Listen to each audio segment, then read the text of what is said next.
Shalom Bapak Ibu, puji Tuhan hari ini kita bersyukur kita boleh kembali berjumpa untuk bersama-sama kita belajar akan firman Tuhan. Nah, hari ini kita akan belajar sebuah tema untuk kita bersama-sama merenungkannya, yaitu bahagia seperti apa? Nah, ini menjadi sebuah pertanyaan yang menarik untuk kita bersama-sama merenungkannya hari ini. Saudara, setiap kita tentu ingin menikmati apa yang namanya bahagia. Tidak seorang pun di antara kita yang tidak ingin hidup dalam kebahagiaan. Tetapi fakta menunjukkan bagaimana ada orang-orang di sekitar kita yang tidak pernah merasa bahagia. Tidak sedikit orang yang kemudian dia stres, dia gelisah, dia tidak pernah mengalami ketenangan dalam hidupnya karena ia merasa tidak pernah bahagia. Baik dalam rumah tangga, baik dalam pelayanan, baik dalam segala aktivitas yang ia lakukan. Nah, saya hari ini ingin sharing dengan Anda. Biarlah apa yang saya bagikan ini menjadi sebuah konsep yang patut untuk kita lakukan. Dan saya percaya ketika Anda melakukan 3 konsep yang saya bagikan hari ini, maka Anda akan menikmati apa yang namanya bahagia itu. Karena ternyata kita harus belajar dari apa kata firman dan bukan mengukur kebahagiaan itu dari nilai-nilai atau konsep-konsep dunia ini. Nah, mari kita belajar yang pertama. Bagaimanakah sebenarnya bahagia itu? Yang pertama adalah hiduplah dengan rasa cukup. Mari kita lihat Filipi pasal 4 ayat yang ke-11. Kukatakan ini bukanlah karena kekurangan, sebab aku telah belajar mencukupkan diri dalam segala keadaan. Saudara, ada pernyataan Rasul Paulus yang luar biasa dikatakan, aku telah belajar mencukupkan diri dalam segala keadaan. Jadi kuncinya untuk kita bisa bahagia adalah mari belajarlah mencukupkan diri. Orang yang mencukupkan diri adalah orang yang selalu belajar untuk merasa cukup. Orang yang merasa cukup, maka ia tidak akan memiliki ambisi-ambisi untuk mencoba mencari sesuatu yang lebih.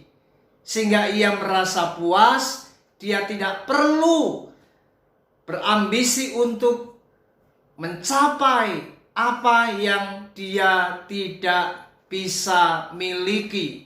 Saudara, berapa banyak orang terjebak karena ia tidak pernah belajar mencukupkan diri. Ia tidak pernah belajar merasa puas dengan apa yang ia miliki. Kemudian mereka jatuh ke dalam berbagai pencobaan. Tidak sedikit para pejabat, para petinggi negara, mereka kemudian masuk dalam penjara. Mereka dibawa ke meja hijau karena mereka ternyata kedapatan korupsi.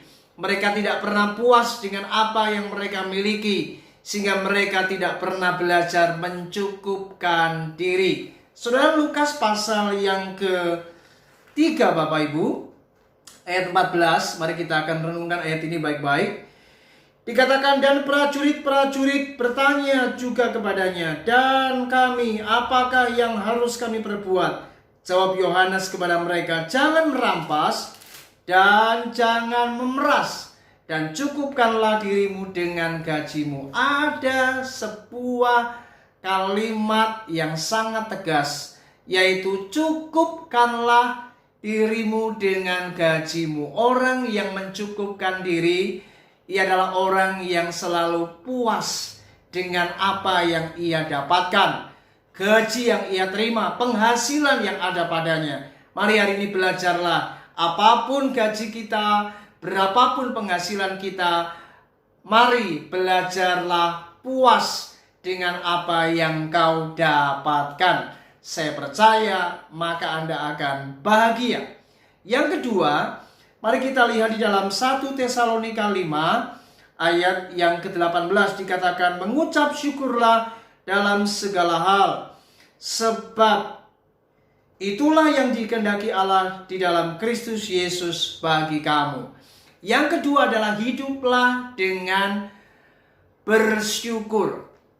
Saudara, orang yang mengucap syukur dalam segala hal, artinya orang-orang seperti ini adalah orang yang selalu mengucap syukur di dalam segala perkara. Baik itu ia mengalami apa yang namanya kekurangan atau mengalami apa yang namanya kelimpahan, maka orang-orang seperti ini mereka selalu bersyukur. Mengapa? Karena mereka adalah orang yang tidak pernah mengeluh. Mereka adalah orang yang selalu berterima kasih dengan apa yang mereka alami atau apa yang mereka miliki. Saudara, ketika Anda belajar untuk berterima kasih, maka Anda akan selalu bersyukur dengan apa yang Tuhan berikan. Ketika Anda tidak pernah berterima kasih, maka kita akan selalu terjebak dalam kehidupan yang mengeluh, mengomel, dan kita tidak akan pernah bisa bahagia karena hidup kita selalu tidak pernah belajar bersyukur, sehingga tidak pernah keluar dari bibir kita ucapan berterima kasih kepada Tuhan. Mari hari ini ingat, kunci untuk bahagia adalah sederhana, yaitu bersyukurlah. Mari belajar setiap hari, katakan terima kasih Tuhan. Apa yang Anda telah terima, apa yang Anda telah dapatkan. Ketika Anda pulang bekerja, belajarlah terima kasih Tuhan. Maka Anda akan bahagia. Yang ketiga adalah hiduplah dengan yaitu sukacita. Mari, Filipi pasal 4 ayat yang keempat, firman Tuhan berkata, bersukacitalah di dalam Tuhan. Sekali lagi kukatakan, bersukacitalah. Saudara, orang yang bahagia itu sebenarnya mudah. Orang yang berbahagia adalah orang yang selalu belajar untuk ia mewarnai kehidupannya dengan apa yang namanya sukacita. Itu sebabnya ia tidak pernah membawa dirinya dalam kesedihan, dalam kemurungan. Ya, apapun yang terjadi, ia tetap sukacita. Saudara, untuk bersukacita sebenarnya membutuhkan apa yang namanya belajar. Karena ini membutuhkan sebuah ketetapan hati. Ketika kita mengalami apapun, orang yang bersukacita akan tetap menetapkan akan jiwanya ini untuk selalu bergembira dan bersukacita. Dan orang-orang yang hidupnya selalu sukacita, saya yakin dia akan mengalami apa yang namanya kebahagiaan. Karena ia tidak pernah membawa dirinya kepada apa yang namanya kesedihan. Dan sekalipun di tengah persoalan, di tengah masalah, maka ia tetap akan bisa menari, bersukacita, bergembira. Karena ia percaya bahwa di dalam segala apapun, Tuhan itu baik. Tuhan tidak pernah meninggalkannya. Dan orang-orang seperti ini, dia akan selalu mengalami apa yang namanya kebahagiaan. Saya berdoa biarlah 3 konsep yang saya bagikan ini akan terus Anda lakukan dalam kehidupanmu. Dan saya percaya ketika Anda belajar apa yang namanya hidup dengan rasa puas, ketika Anda belajar dengan apa yang namanya hidup dengan bersyukur, dan Anda belajar dengan hidup yang apa namanya yaitu sukacita, maka saya yakin rasa puas, bersyukur, dan bersukacita akan membuat Anda bahagia. Puji Tuhan. Kiranya renungan ini memberkati kita. Haleluya. Shalom.